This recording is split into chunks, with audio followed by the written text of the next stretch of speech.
today, we have the wonderful Sally Henry from Key Data with us. And Sally, I'll let you introduce yourself, but this afternoon or this morning, depending on where you're joining us from, Sally's going to take us through an overview of the UK and the US markets. So, looking at what's going on right now, kind of a snapshot of summer and some of those trends that we've been seeing come through all year and how they're kind of now playing out now that we're in this summer peak. So, Sally, thank you for joining us, and over to you.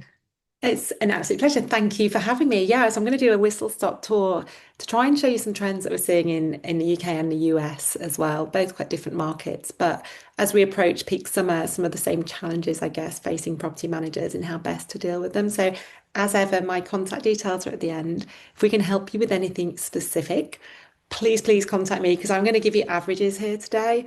If you want to see them for a particular area or a particular property type, then please reach out and we will, of course, try and help you as best we can. So let me know if you can see my screen. Yeah. Yes. Perfect. Okay. We're going to look at it in two ways. And Emma, who knows me well, knows we do. So we'll obviously look at the main occupancy and rates because they go hand in hand and they give you half a story. What we're seeing is the way people are transacting, certainly in the UK, probably more so than in the US, is what's really giving property managers a bit of a headache right now because demand is showing up in a different way and trying to give you some insights and some tools to help manage that will hopefully help you navigate through the rest of the peak summer. So I'm going to start with the US. For those of you that know key data, just a little bit really about how we get our data. So we're integrated with property management systems and property managers all over the world, and we take daily reservation data, which we aggregate and anomalize, which means we can see how people are actually performing. We know the exact rate paid. We know exactly how long people are staying for. We know the channel they booked. We understand the feeder market they came from. So we can see that next layer down. We also understand what we call paid occupancy, which is quite an important metric. So we can tell how much of the inventory that's booked or the calendar that's booked has actually been paid for by a guest rather than blocked off by an owner or just put off hold because it's not on sale.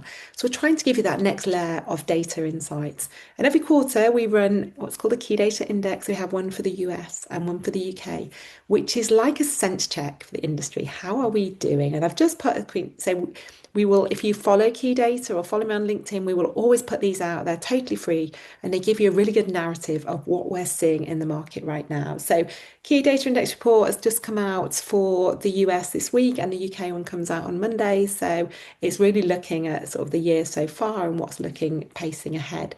But this index, so we call it demand index, which we derive from guest occupancy. And it tells us how much really we are selling as an industry, as a collective. And is it going up or down, like compared to, first of all, last year and then compared to the month before? And you'll see here, like it's pretty flat. So I think it's down 0.01. So in data terms, definitely down, but really compared to how negative we've been before, it's flat both month on month and year on year. So demand is there, it's steadied, but it is showing up in a different way. So I think when people talk about how are we and how are we feeling, it's like demand is there, but it feels a little harder to get this year. And then when we look at RevPAR, so we're incorporating both demand and those rates, we can see that we are sort of plus 0.07. So we're seeing this stronger performance come through for US stays, and that's really off the back of this flat demand. So it's our rates. So it's our rates that are holding our revenue up right now. So when we talk about rate discipline and rate agility, it really is making the difference. So your RevPAR is revenue per available rental. It's really just occupancy multiplied by your rates. It tells you whether your strategy, your occupancy and rate strategy is working. So if your RevPAR is growing, it means you're getting that mix right of, how are you pricing your properties to attract the greatest level of occupancy. There's no point having high prices if it doesn't sell, and no point being 100% occupied if you could have got more for it. So that RevPAR metric, and I'm sure if you use key data, you'll see it used all the time. It shows you whether you're getting that balance right. And it's good to see we have some positives coming through in the US market. So again, it's that revenue that's really holding that firm. So if we have a look, this is just a quick pacing. So this data was run sort of mid-July, and we can see, so at the top we've got paid occupancy, and actually based on last year, we're just a couple of percent up. So compared to where we were this time last year, we're actually pacing at plus 2%. So if you're operating the US, that's probably really lovely news because we've been reporting an awful lot of negativity in occupancy metrics post-COVID. We had so much supply come into the market that it's really been adjusting. So good to see occupancy just starting to creep up and those rates plus 5%. Again, holding strong. So we're seeing this stronger rate coming through.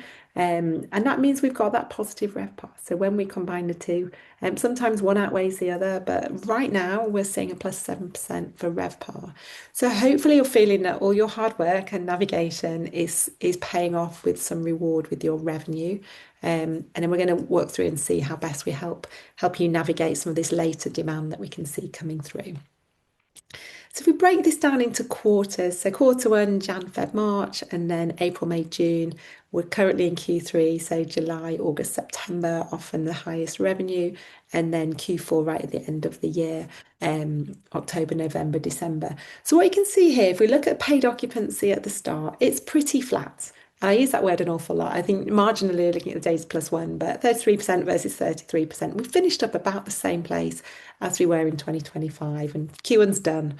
And you look at those rates, there's like literally $4 in it. So again, a very marginal plus point in percentages, which means our RevPAR is just $2, a little bit higher up there. So Q1 is done, and we finished slightly up, but in other words, you might look at it and go, if you're rounding it, you'd be pretty flat. Q2 is where we've seen some uplift in the US. So Q2 had Easter.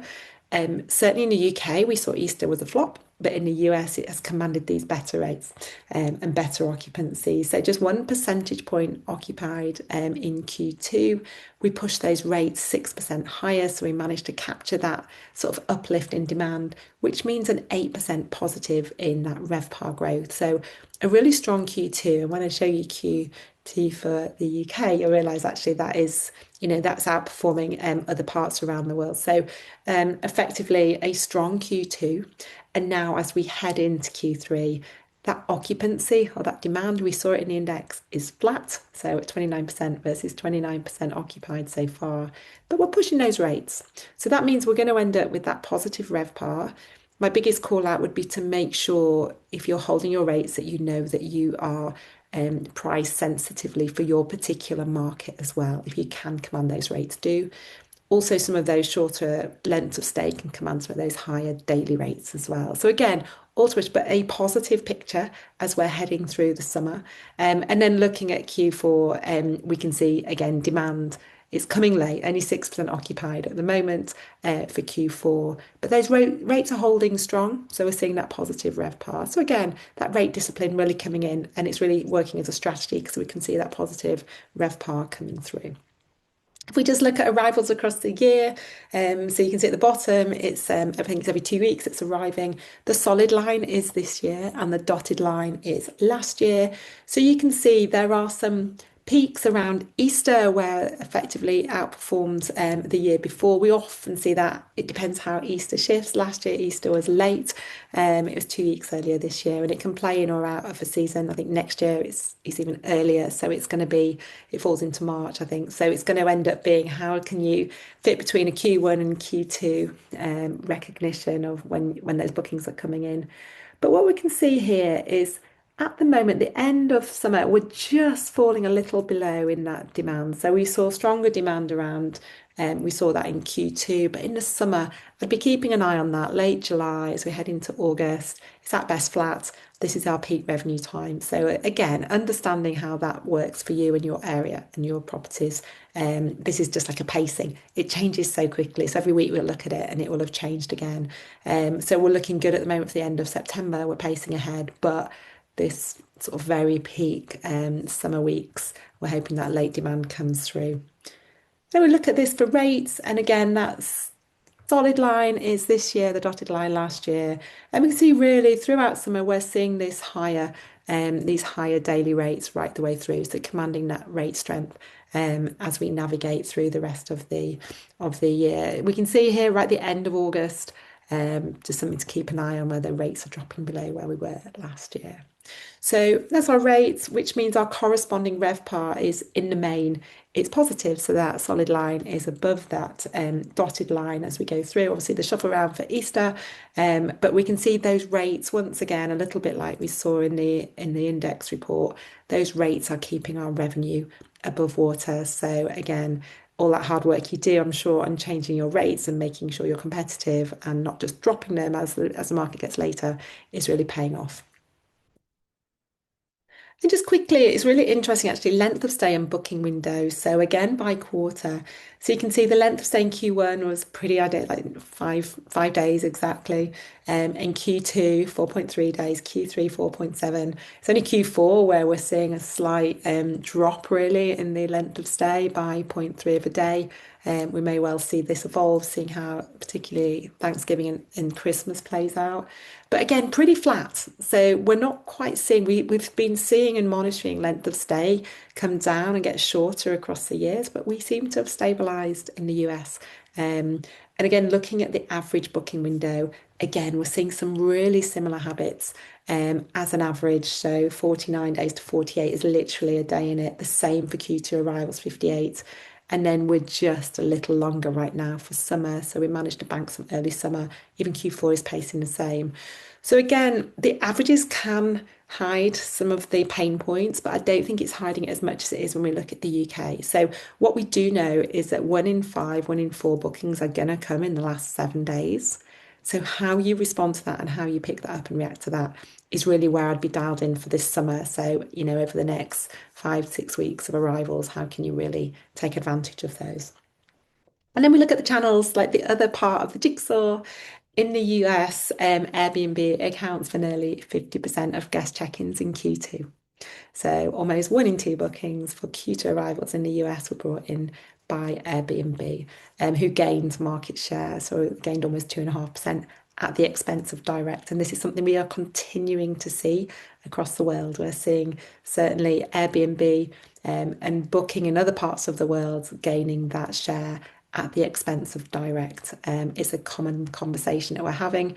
What we are seeing is as the market does get later, so that 0 to 7 days, 0 to 14 days, that guest, they are showing up in the OTAs. They are showing up in present, but it's the OTAs that are gaining them. So again, if we hit a later booking market, that's going to push even more percentage share to the OTAs. They're very good at picking them up. So again, good to know and understand for your portfolio and your area.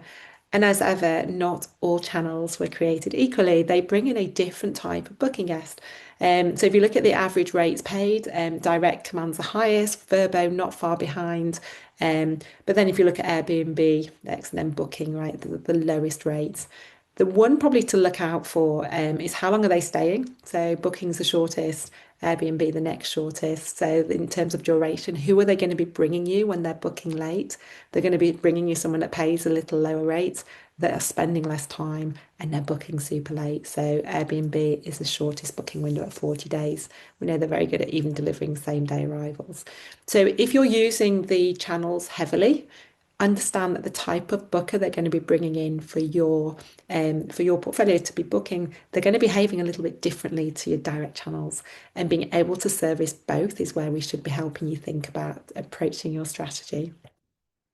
So just a quick summary really of the US and certainly some Q2 insights. So we've had some really good strong revenue growth. So that rate parity, that rate strength has been what's really moved that revenue up. We've seen that across most regions. They are performing differently. So some of the West have got a 14% RevPAR growth, some really strong regions. Whereas others are seeing these like larger occupancy declines, bringing the revenue down. So again, dialing in to see how this works for your area, we would be delighted to help you. But we're seeing this small risk because this reliance on the OTAs is very real. Almost 50% of bookings through Airbnb. So making sure you have levers to pull if you need, or if anything should happen or go wrong, or you hear of people getting delisted, you want to make sure that you have some alternatives to safeguard your position. And looking ahead, we're looking pretty steady as we go in.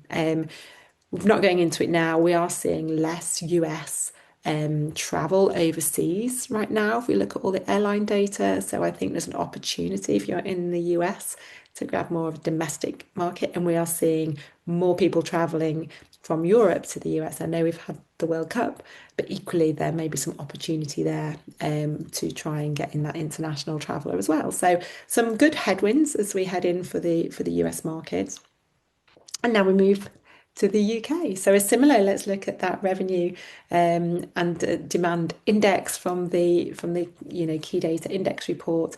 And we can see again, it's softened a little, 0.02. So we can see a few negatives. So that demand is at strongest flat, but just marginally down. It's still there. It's not dropped off a cliff, but it's not, we haven't got the tailwinds that we've had before.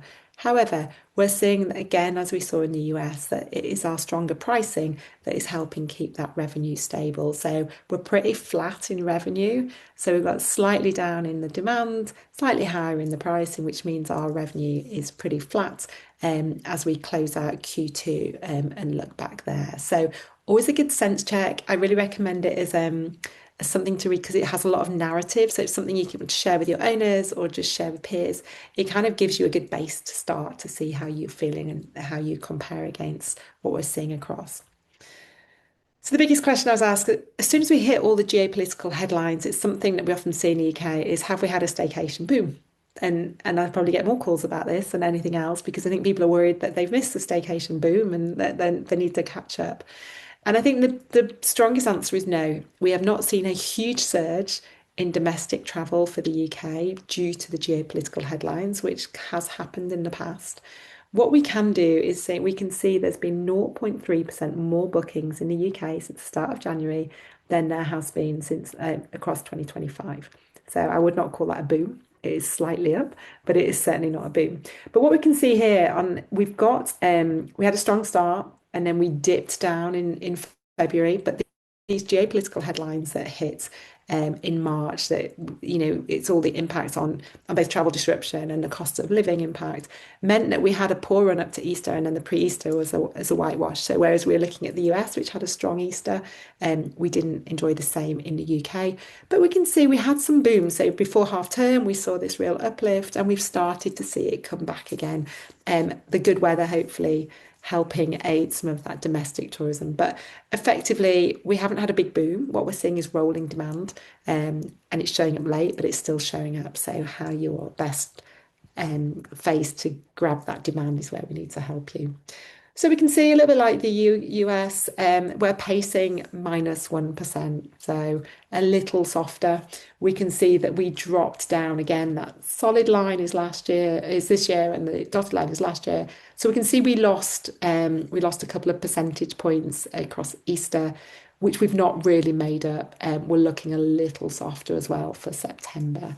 Q4 is pacing pretty flat. So it's make or break really over the next 6 weeks as to how we can help secure that higher revenue, that higher occupancy in these next 6 weeks or so. We look at rates, let's look at them, never look at them in isolation. So the rate's looking good, so +4%. So not quite as strong as we were seeing in the US, but still positive nonetheless. And again, we came under pressure in April. We saw that occupancy down. We tried to adjust rates, it didn't offset it enough.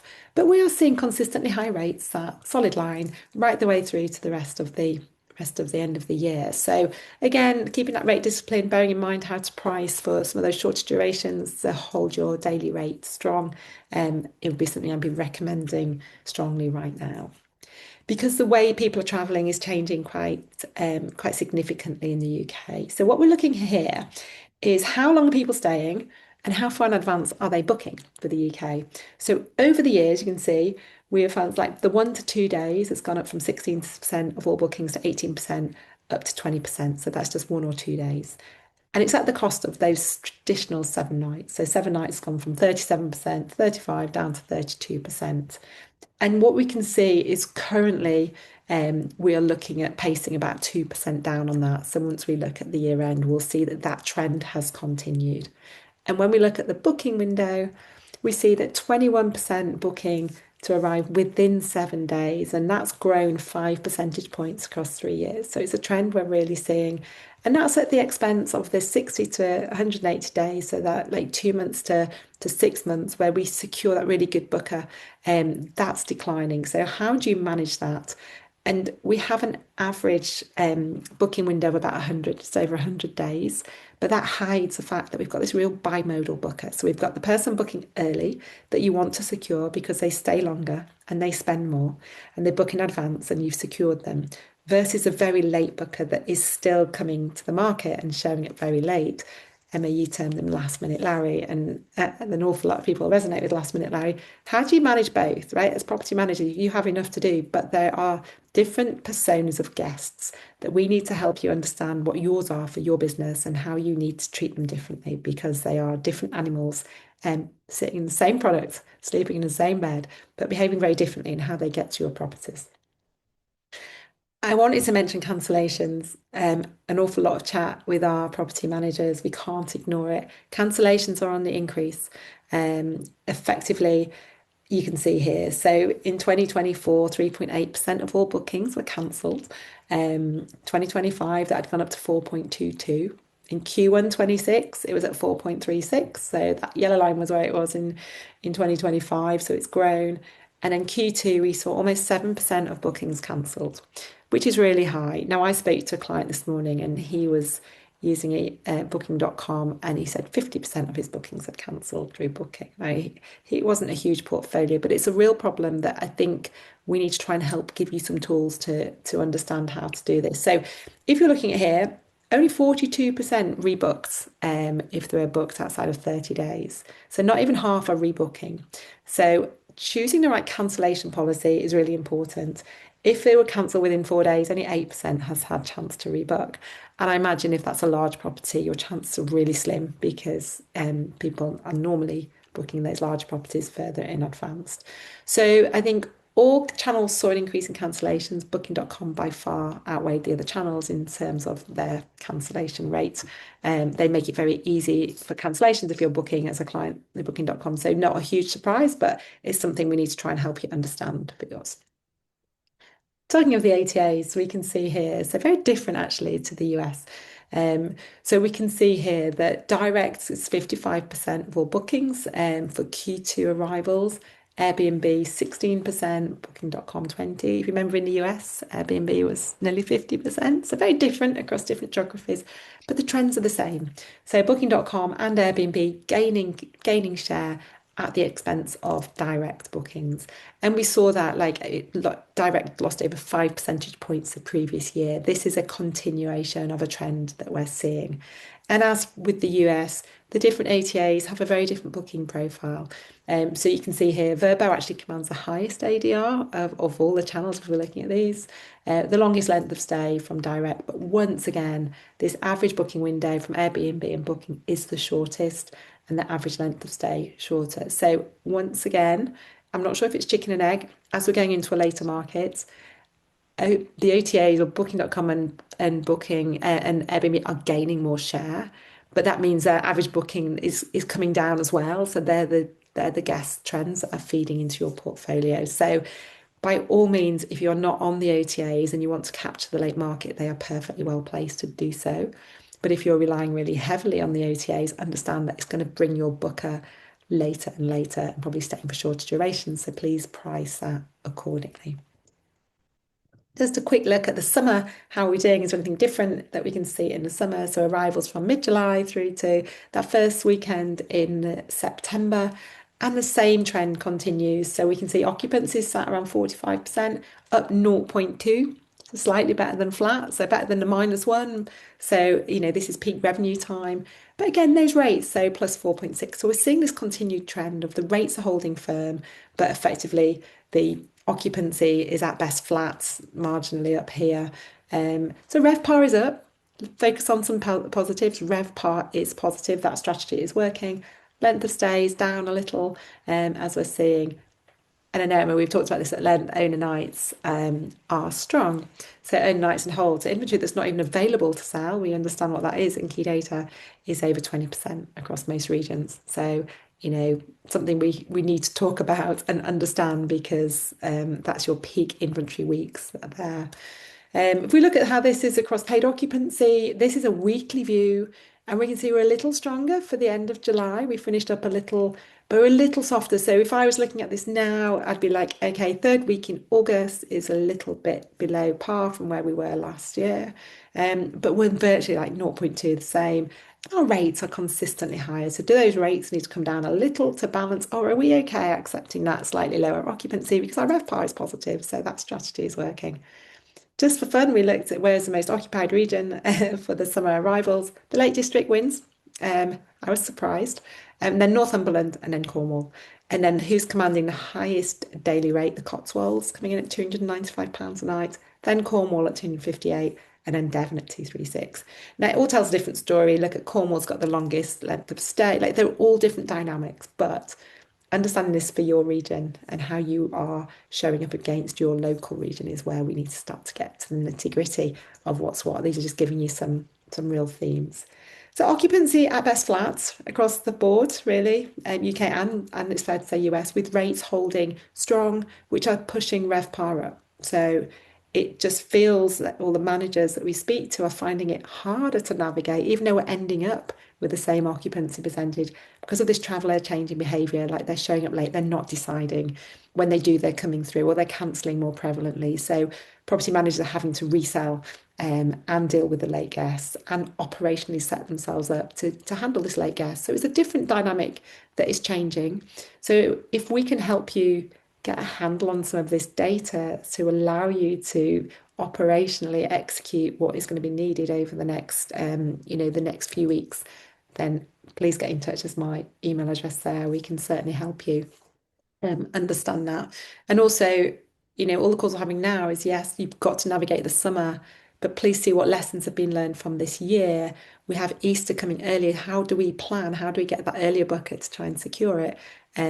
Is super important. So there's tons to think about. And I know that I've just thrown loads of data at you, so I do apologise in advance, but hopefully it's resonated or it's helped understand this wider view that we can see of the market, and you can either know you're outperforming it, or you can resonate with it, or you can know that you're not alone in what some of these trends are that are presenting themselves. Thank you very much, Sally. That was a lot of data. It's super, super It was a helpful. lot. I'm so sorry. No, no, it's very interesting. And I really like the way you break it down to how the guest behavior is changing with this last minute Larry, as we Yes. like to call them. And that's really this change in behavior that's driving so many of these trends. Yeah. There was one question we had from Anne, and then I know I have a couple of questions to ask you as well. For how the ADR is calculated, is there a size of property that's based on?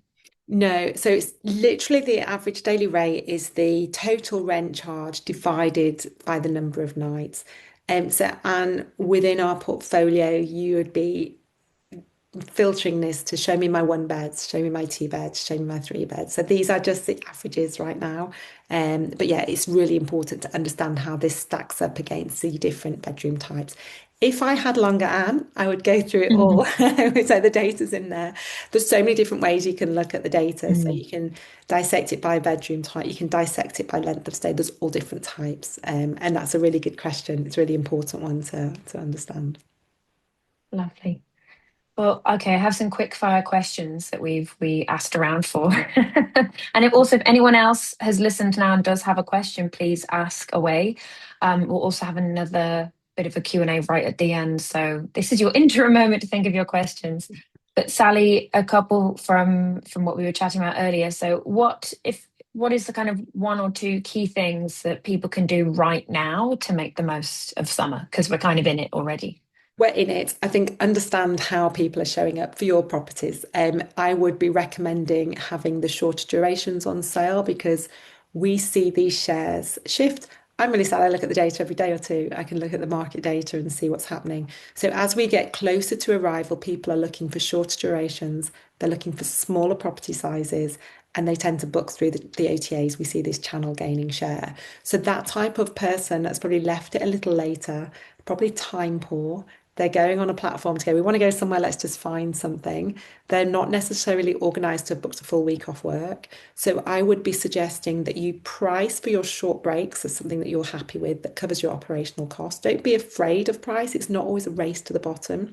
The reason we see rates come down quite often is because the inventory mix that's available to or that is booked towards the end tends to be slightly lower. So a lot of the very large properties have already gone. The properties overlooking the sea with a hot spring in the garden tend to have gone because they're picked off early. So some of it is an inventory mix. So don't be too afraid on price unless you are overpriced for your area. And you'll know that if you mystery shop yourself. But it's about flexibility and about being present on the channels that are going to be looking to service that late guest. So you might have a direct distribution reach or a sort of a past booker base you could go to, but equally people are showing up in the OTAs very much with their hand up going, I want to go somewhere, where should I go? So I would be making sure I was priced with flexible arrivals on the channels where you're going to show up to try and tap into that late booker. Lovely. Thank you, Sally. And we do we do have a question. Could you provide a little bit more commentary on the US market? As you said, for the UK, talking about is this the end of the staycation? Are folks Yep. traveling less or more within the US? Is it beach town versus mountain towns? Is there anything that you've seen that's kind of top of your head Yeah, that all would be I interesting suppose, here? yeah, the top level is we're seeing more domestic travel in the US. So I think if you're thinking about the drive-in, like the beach drive locations, that's where we're seeing it, the pickup. We have seen that, as I said, we track all the flight data as well. So people aren't traveling away. You've obviously hosted the World Cup. So we've seen some real peaks across the World Cup, which can be disruptive, but equally has brought more travelers to the US. So I'd suggest it's it's probably two things. One is the self-drive market, and then are there any operational routes that have opened up different feeder markets for you within the US? So if any airlines come through, we see property managers doing really well. If suddenly there's additional transport help, flights in particular, that are bringing in new bookers to your location or potentially new travellers into your destination. Lovely. Thank you, Sally. She's always got the data right there. No, that's super. Okay, lovely. So I'm now going to, building on what Sally has talked about, I'm going to switch things now to the guest experience angle and specifically with touch stay guides and understanding what these data points and these trends that we're seeing in the data mean for the guest experience. And certainly around that changing guest behavior, what you can do to make sure your guest experience is reflecting what the guests are now looking for based on how they're interacting with the OTAs, with you directly, and all of that jazz. We'll have a bit more time right at the end to answer some more questions. So if you do have any questions still or anything comes up, please pop them in the Q&A box and Sally and I will do our best to get to them. So I will share my screen and I will jump in. And Sally's data has really inspired what I'll be talking about now. So really like taking this last minute Larry, as we call this. We don't need to talk about touch. We'll jump straight in. Here we go. Lovely. So as Sally's been talking about, there are guests that are now booking on very different timelines. And this has just been, it's not happened all in 1 minute. This has kind of been drip feeding over time and the trends we've seen through each quarter, certainly building through 2025, and we're seeing more of this now. So when guests are booking differently, what does that mean for your guest journey? And when we think about the guest journey, I'll just show you this here because I think we think of the guest journey as a linear line. So the guest has made their booking, post booking, pre-arrival just before they arrive with you, then during their stay, and then kind of post-stay checkout and beyond. And if you have a guest that books a year in advance, that post-booking to pre-arrival is going to be a really big window. And you don't just want to ignore your guests through that window because they probably want to hear from you. Likewise, if they've made a booking less than 7 days out, it's a very different type of communication and information sharing that will happen during that window. So when I'm talking now about the guest journey and this line, this is what I'm referring to. And it doesn't make sense to speak to every type of guest in the same way because there's a very big difference in how a guest wants to hear from you based on the lead time that they've made with that booking to when they arrive. So we've been talking about these two types of guests. It's a guest, it's a spectrum really. There isn't just two type of guests that exist, this last minute Larry and then this type of guest that plans really far out. You get both ends of the spectrum, and then of course everything in between. But we've given it these two characters here to help illustrate this so it's nice and clear. So the last minute Larry, this is your group of people or couples, whatever, that are turning up less than 7 days out. You know, they're booking within a week. Sometimes people are even booking on the same day, which I personally find very stressful.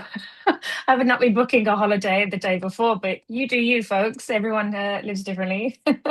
Most of these bookings are made via the OTAs, so they're not coming to you direct. Last Minute Larry is really using those very easy to book platforms and doing something last minute. They're typically shorter stays, so maybe just a couple of nights. And Larry is all about price and having a good price. And this is the type of customer that will cancel more often. You know, maybe they'll take a couple of bookings at once and then make a last minute decision. This is some of this more challenging guest behavior that can be trickier to respond to. And then likewise, the planner. So they're typically booking 3 to 6 months ahead of time. They're more likely to book directly with you. This is longer stays, those really nice week or even a bit more. They want certainty, they want to plan ahead, and they're less likely to cancel. So easier guest behavior to manage. But of course, there'll be people completely in between these two types.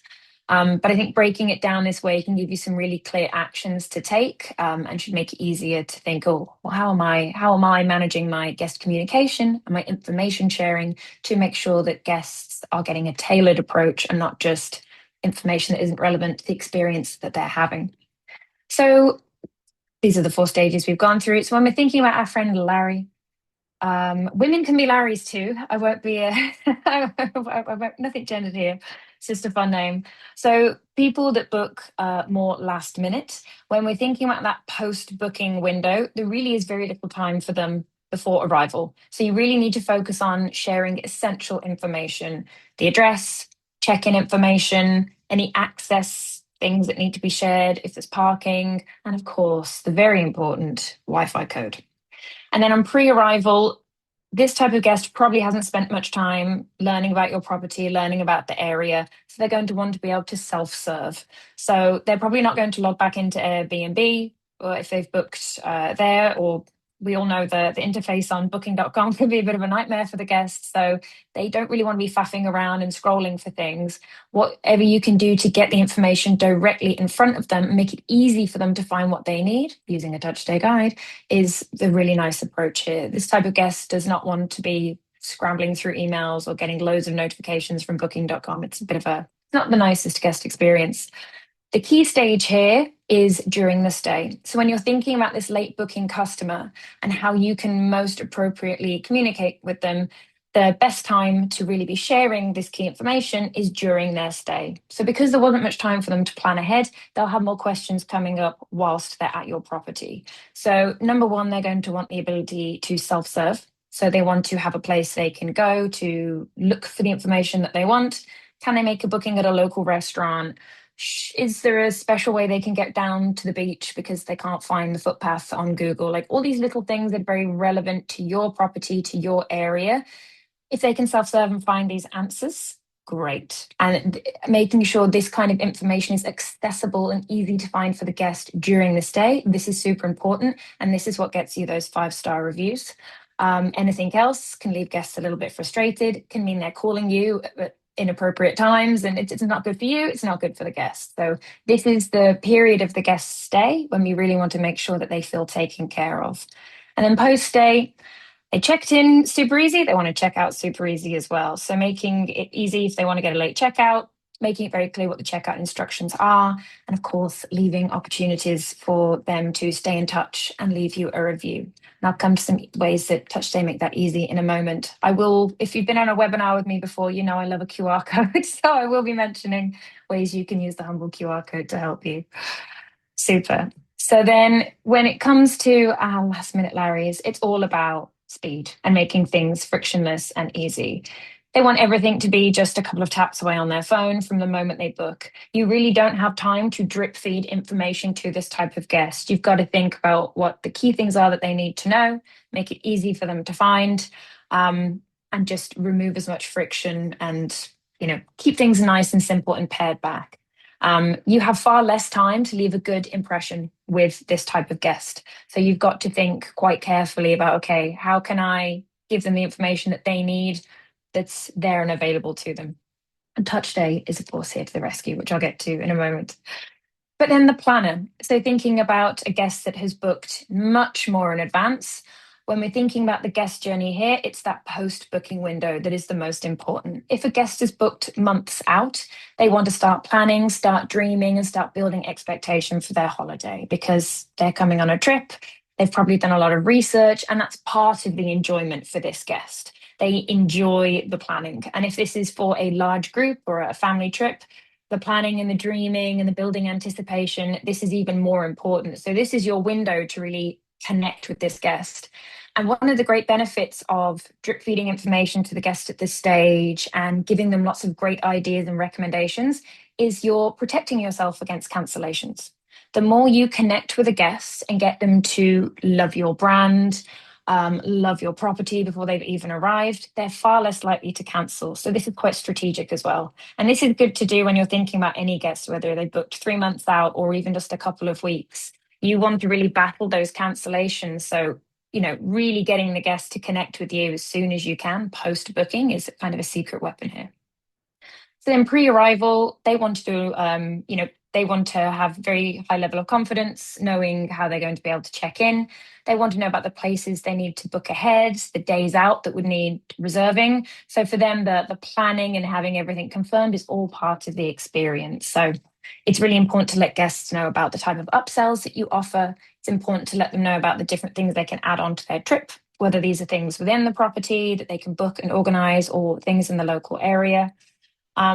During the stay, they've had more time to plan and prepare for their trip. So you could, in theory, anticipate fewer questions or last minute questions from this type of guest. And it's typically for this kind of guest that upselling might be a bit simpler because they've thought more longer term about what they actually want. You're more likely to be able to upsell to this type of guest and get more revenue from this type of guest as well. So that's really good to be thinking about when you're thinking, when should I talk about upsells? Will they be interested now? When is the right moment to talk to them about it? Build that in to your guest journey.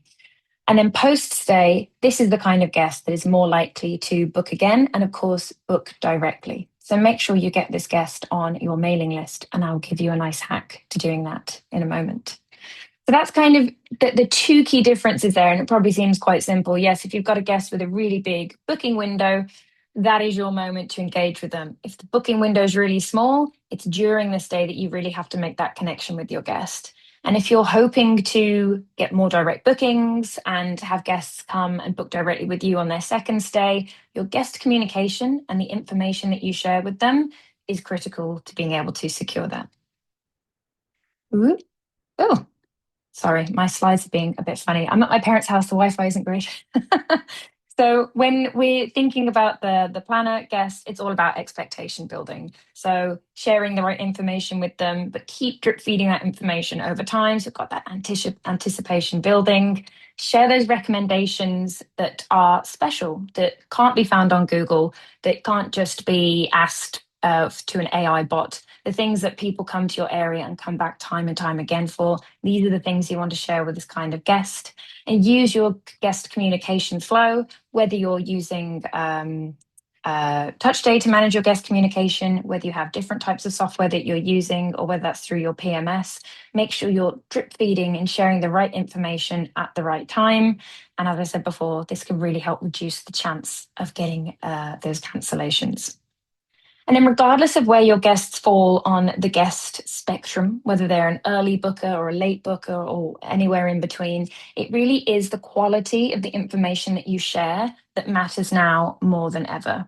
If guests are booking later and staying for less time, there's less runway for them to get what they need. So you need to make sure all of the information you share with guests is accurate. It's very, very important. And to make sure that it is easy to find. And guests, when they're on holiday, they don't necessarily want to be calling and finding contact information. They want to self-serve as much as they can. So, and that's great because fewer questions that you need to answer is easier life for you. But you still need to make sure that guests have the support that they need. And crucially now, if you leave gaps or don't have the correct information, the guest isn't going to blame Airbnb or whichever OTA, and they're not going to blame the AI. They're going to blame you. And that's where your 5-star review goes. So it is really important in this age of AI where people think, oh, someone can just ask an AI. Well, that's when you're really handing over the quality of your guest experience to something outside of your business and outside of your control. So it is really important to remember that the quality of the information that you share can really determine the quality of the experience that your guests have with you. And that impacts your reviews, that impacts your visibility on the OTAs and Google, and that impacts your ability to grow your business and get repeat guests. So it all comes, all this guest experience stuff that might sound a bit fluffy and emotional and feelingsy is actually really all about your bottom line and how you grow your business. So it's all part of the same piece. So, and remember, guests now are asking questions to the LLMs, the AIs, the chatbots before they come to you. So, more guests are now getting their answers, certainly through Airbnb. Airbnb now has their chatbot that people can speak to and ask questions. So if information is missing from your listing or missing from your website, the AI chatbot, wherever it is, can't surface that information for your guests or your potential guests. So if things aren't written down, it can't be surfaced in the places that guests more and more are searching in. So it's really important. I had a webinar with the lovely Neely Khan a couple of weeks ago, which you can go back and look at on our YouTube channel, where we talk about how you can get found, how you can make sure the information that you write about your properties and about your business, and especially your listings on the OTA platforms, how that really is important now to your visibility, and that all impacts the guest experience. And of course, when it comes to your touch day guide, it makes this guide more important than ever. Having complete, up-to-date information that really gives guests the information that they want is super important. And one thing that a lot of people don't know about their touch day guides is you can make them searchable on Google and therefore the LLMs. You don't have to, you can turn that setting off. It's off as the default, but you can do this as well. So your touch day guides can also become a kind of secret way of getting found, or your properties being found more on these platforms, which is great. So remember, if it's not written down, if it's not in your listing and it's not in your guide, the information doesn't exist. So do think about this when you're thinking about how guests are not just discovering information about their stay with you, but how they're even discovering your business in the first place. So a couple of things you can do today that kind of bring in some of the things I've talked about and some of the things that Sally has mentioned too is, number one, look at your own booking data and understand what your guest lead time might be and maybe how that's changed over the last 12 months. Do you have more last minute bookings? Has it stayed really quite the same as it has been the last few years? You can't really plan and have your marketing strategy or anything really nailed down if you're really not sure who's coming to you and when. It's really important to look at that data and understand, as Sally says, not the averages are nice, but knowing what's really relevant for your portfolio, your properties, will help you understand all the steps that you need to take to appeal to the customers that are coming to you. Front load the answers that a last minute guest needs on their arrival, so just before they're arriving. So check in, the Wi-Fi code, all that really important stuff. Make sure that information is very findable to guests as soon, before they arrive at your property. We always recommend having the link to your touch day guide in the first communication that you send to guests post-booking, whether that's through an Airbnb message, whether that's through a message sent through your PMS, or whether you're using TouchDay's messaging tool Memo to send that. Get the guide in front of your guests as soon as possible, because that's how they're able to connect with you, get all the information they need, and self-serve with that information. You can use Memo, our messaging tool, to automate your guest messages, and you can set that around the guest check-in date. So if you've got guests arriving in 7 days, or you've got guests, post the time between from making that booking to arrival is 7 days, or if that's 6 months, you can tailor the messages that are sent to that guest. So if someone's coming in 3 days' time, they're not going to get 6 months worth of messages. Likewise, if someone is coming, they've made a booking 6 months in advance, you can drip feed them information throughout that time to keep them engaged so they don't get bored and start looking elsewhere. There's some really nifty filters and features that we have within Memo to make sure you can kind of almost set it and forget it with your guest comms, but it's still tailored to the guest. and that booking window that they've made. We also have a chat bot that you can switch on. So this is when I talk about letting your guests self-serve. AI Touch Day guides have an AI chatbot built in them that pull only from the information within your guides. So it's always accurate responses that guests are getting. And if the information isn't there, the guest has the opportunity to get in touch with you and ask a question directly. But it's this really lovely way of having an interface that the guests can communicate with and ask questions to within that Touch Day guide without having to call you or go online and search for an answer. It's all there in the guide they already have on their phone and already have it open. And number 5, I would audit your guide for accuracy. Out of date information is worse than no information, because anything now that is surfaced by a bot or whatever may be treated as fact. And so if it's not accurate, it's a bit more damaging than if information just wasn't there in the first place. Guests would rather ask and get accurate information than have something that's incorrect that might ruin their stay surface to them. So it's all about, as Sally said, mystery shop yourself, put yourself in the shoes of the guest, understand, what the experience is like for them and adjust accordingly. And a couple of things TouchDay can do specifically to help you. So TouchDay now has a feature where you can collect guests' contact information when they first use your guide.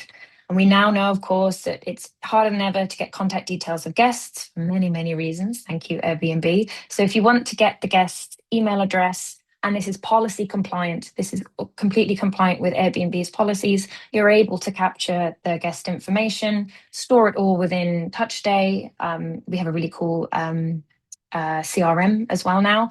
But this is just a great way of having that guest contact information so that you can continue to stay in touch with them and share information with them going forward and hopefully get them to come back and book again with you in the future. We have our wonderful map feature that I won't go into too much now, but having non-generic recommendations is really what makes your business stand out. Everyone's kind of bored of Google and already really bored of the recommendations from AI because everything's very generic. So whatever you can do to make things not generic and show off the hidden gems and the special things in your area, this is what people really care about. This is what is an experience, and this is what people want now when they're going on their trips. And of course, in the realm of experiences, upsells. So whether these are experiential upsells or they're quite practical upsells like early check-in, late checkout, additional towels, booking additional cleaning, that kind of thing, you can manage all of this through your TouchDay guide and take payment directly through your guide. And you don't have to pay a commission to TouchDay. It's all entirely yours to set up and manage as you wish. So these are just some really nice ways to offer more to your guests and also stealthily manage your guest communication and make sure you're not missing out on those very important contact details. And of course, the AI chatbot as well. It's a wonderful way of letting guests find the information that they're looking for without you having to provide this information again and again and again. So it's really a win-win for everyone. And the QR code, the humble QR code, because honestly, if no one ever opens an email or a communication from you because they booked 2 days before, fine. Once they're in your property, if you have QR codes throughout your property at the entrance or next to the coffee machines, it's got the coffee machine instructions in it. This is a wonderful way of getting guests to open your guide, to find the information that you've lovingly crafted and put together for them, and to capture the contact details of everyone that comes to the stay, not just the primary guest. So let's go back to the old school with the QR code. It's a property manager's best friend. So that's if you take away nothing from this today, data and QR codes are your best friends to help you with your business. We're running a bit low on time, so I will just skip straight to the end. And we do have a few more minutes for questions. So two more QR codes here. Of course, I love a QR code. So we'll share all of these, of course, in the email that we follow up with. So I'll stop sharing now because I want to get to those important questions. One question that we had, which I did answer, is Sally, a couple of people were asking, what's the definition of ADR? What's RevPAR? And I believe we have a nice glossary of terms. So you're on mute. We do. There we We go. do have a glossary which I can Yes. send you, Emma, so you can share it. But yeah, Lovely. the jargon's the jargon, right? So I do apologize because we kind of think everyone speaks in our language. So average daily rate, ADR, is average daily rate. So that's the total amount divided by the number of number of days. RevPAR is revenue per available rental. Like it's a fancy term that revenue managers use. all it means is what revenue are you taking? So you take your occupancy and you multiply it by your rates and you end up with a figure. So it's really, is your strategy working? There's no point in having really high rates and low revenue, low occupancy and vice versa. So your revenue is the biggest indicator whether that, that strategy that you're setting your prices at is working. Okay.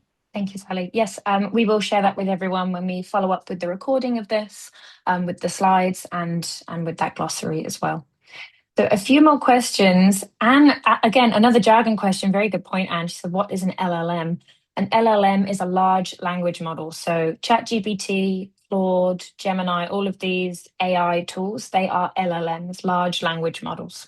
It's essentially all they are. It's very simple. No, but when people say LLM, that's what we're referring to, the chatbots or whichever word. I don't even know the correct terminology we're meant to use anymore, but that's what I mean. So hopefully that's simpler. Um, a question from Anne on the AI chatbot. I believe you can toggle this on. So if you go into your TouchStay settings, which are now all on the left-hand side, we have a brand new navigation, which we'll be covering on a webinar in September because everything has changed and it's really cool. I'm very excited about it because it's made my life a lot easier. And if you have lots of guides, it will make your lives easier too. But yes, it's on the left-hand navigation under settings. You'll be able to find that and turn it on. It's a super useful tool that most of our customers are now using, and it's all included in your subscription. Do, do, do, do. Emma, there's what are the most common upsell opportunities and when is the Yes, right thank you. moment to offer, especially for guests booking 12 months out? You kind of covered some of it, but you might want A us to know. very good question. No, it's a great question. The most common upsells, and probably the potentially the easiest, sometimes not, depending on your scheduling and cleaning and all that jazz, is early check-in and late checkout. Guests are very, if they've had a great time, they are paying for that later checkout. They want to stay longer, and that's a really easy way to get additional revenue. And if they want to check in earlier as well, it can be a really easy way to get additional revenue at the start and the end of the trip. So many guests want this, and if you make it easy to book, they're just going to book it. It does, of course, depend on your changeovers, your cleaning management, and all of these things. And only you will know if that's what your um, how that works for your business. But these are the most common amongst TouchStay customers and in the world of upsells in general. But when you've got a guest who's booking really far out, a nice thing to do, if you can, is to look at the size of that booking. If it's a large booking, maybe they'll want a grocery delivery upon arrival. Maybe they'll want to have a private chef come in or someone, a gift basket of things from the local area. Anything that's really, really lovely and experiential and links to the place that they're staying in. So things from different shops in the local area, lovely little kind of gift basket that they would pay for, of course, but gifts for their group. This is a really nice thing to offer. And even if guests don't book them, they know that you've got something more to offer them and that you're thinking about them. And that in itself can just be a nice way of showing off your hospitality. But certainly for that guest that books really far out, and depending on the group size, the bigger the group and the longer the booking, they're going to want potentially additional cleaning. They might want extra towels or extra services that you might offer in that regard. And then certainly the things that make your stay really special that can't really be found or booked otherwise. Maybe you have a special deal with a local restaurant and you can offer them, hey, if you book directly through our guide, we'll get you 15% off a dinner reservation or something, for example. So thinking about what makes your area special, what you know is important to the guests that have come to see you in the past, these are the nice things to really drip feed when you've got that really long booking window to play with. I hope that's helpful. Um, we are 1 minute left. We've gone on today. I'm terribly sorry. But we'll be covering a lot more of these types of topics in our upcoming webinars, and particularly in Airbnb compliance, the new rules from Airbnb, and kind of everything that has been happening the last couple of months. If you go back and look at our old webinars, we cover a lot of that in really clear detail, certainly around the compliance and around guest contact details. So if you're keen on that, please go check out our YouTube channel and see it all there. I'm going to Sally, jump and I to think, Frank. Yeah. yeah. What are some actionable things you can suggest to do on Airbnb platforms to drive more last minute bookings this summer, particularly weekday bookings? So, Frank, I would suggest that first of all, make sure your listing is way up to date. It's like make sure everything is ticked, every amenity that you have. So you've got every tag available for everything that's searching. You can offer 1 days, even if it's a 2-day price. If you're saying it's particularly weekday bookings.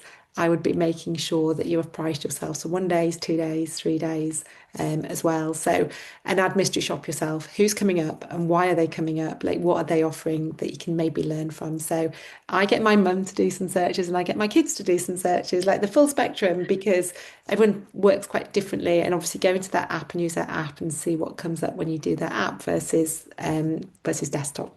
So, I'd be probably looking at those few things for Airbnb. That's super useful. And David, early check-in and late check-out. I know people that do both. So some do charge and they do get a revenue. Some charge a bit sometimes, but equally, if you also think about if you can send in your cleaners later and it's not going to impact your operations, think of the impact you might have from delighting a guest and that five-star experience. So it depends. Do you get impacted from your operational costs? If it's a few hours, it's a really lovely touch. If they want to stay for the whole day, I'd suggest you charge them. Yeah. And that's a really good point. And that if someone gave me free late checkout, I'm booking again. 100%. Exactly. Exactly. Exactly. I'm just reading some One search more. results quickly. Does Touch Stay Guide URL breach OTA T's and C's? Where's that one? Do-do-do-do. Mark Taylor, does including the Touch Stay Guide URL breach OTA T's and C's? So, if you have an there are many caveats to this, and I'll answer it as quickly as I can. If you are software connected, which means you've connected your TouchStay guides to a PMS, your property management software provider, you are compliant because you are allowed to drop the link to your TouchStay guides, and you can automate this into your messages that go out to your guests once they've made a booking, and that is entirely within policy of the OTAs because you're software connected. That's the key difference. We also have, if you're not using a PMS, but you are taking bookings on Airbnb, TouchStay also have an integration directly with Airbnb via one of our partners. And that again, you can share the TouchStay guide and it is policy compliant. So there are ways certainly of using TouchStay and ensuring that you're not breaching any of the policies. We've made various little changes at TouchStay over the last year or so to ensure that we are remaining compliant because we wouldn't want anyone to be using a product that could get them in trouble or suspended with the OTAs. That's absolutely never anyone's goal. So yes, we are mainly compliant, and any things that weren't compliant in the past, we've updated to make sure that they are. So there's a lot of tricky rules that Airbnb have now, especially around getting the guest's email address and their phone number, but we are certainly compliant, and everything I've talked through today, you are allowed to do based on Airbnb's release this year and last year as well. Lovely. I could keep talking. And yeah, we host these webinars a couple of times a month. We'll be taking a break in August, but we'll be back in September. So we'll have more of your questions to answer then. Thank you so much, Sally, for all of the data that you've shared. We'll follow up with those slides and we'll also be able to share a glossary. So if anyone does have any questions about any of those terms, they'll be able to check it there. So I think that's it. Thank you for having me. I Lovely. mean, good luck to everyone on this webinar. I think if Yes. you're on the webinar, you're going to be further ahead than people that weren't. So Yeah. good luck out there. Okay, thanks so much, everyone. Have a lovely rest of your day wherever you are, and we'll see you next time. Thank you so Thank you. much. Bye.